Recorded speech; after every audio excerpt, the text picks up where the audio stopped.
Welcome back to He Can Fix Anything. Today I'm going to show you how to change the serpentine belt on your Honda VTEC 3.5 liter engine.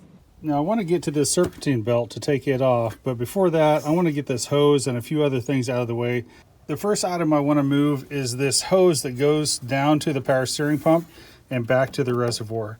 And that just uses a small spring clamp to hold it on.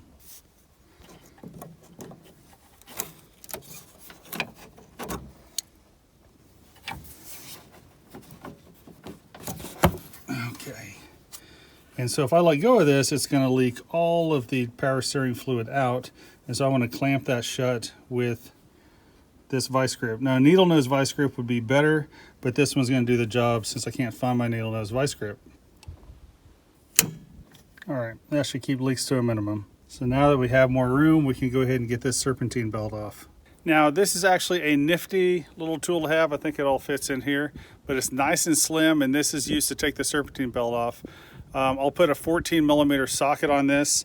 I actually bought it as a set, and so it came with this little unit too that you can hook to a 3/8 ratchet.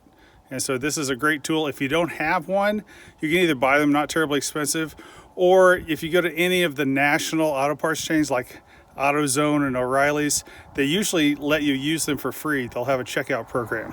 So I have the 14 millimeter socket on there. And so you just put it down on this tensioner pulley right here.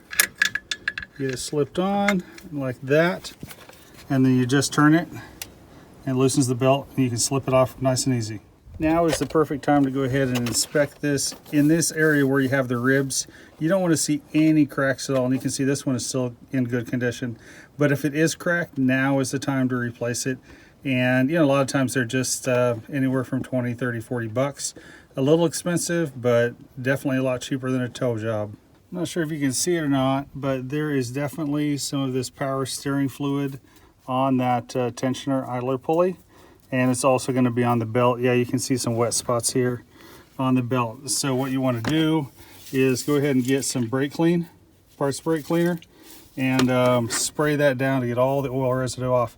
Because it just takes a few seconds and that oil is going to get distributed to the whole belt, and you're going to have more of a likelihood of it slipping and causing problems in the future. You want to make sure that all the belts are in the grooves on all the pulleys, and then you just use this tension release bar again to get everything put back into place. If you're wondering about the sequence, the diagram you see on the screen will show you exactly how the new belt should go back on. As we prepare to reinstall this power steering hose down here onto this line, it's a good idea to go ahead. We cleaned up all of this power steering fluid off the belt, and you don't want to get it all wet again. And so it'd be a good idea just put some towels over that. Slip this clamp back into place.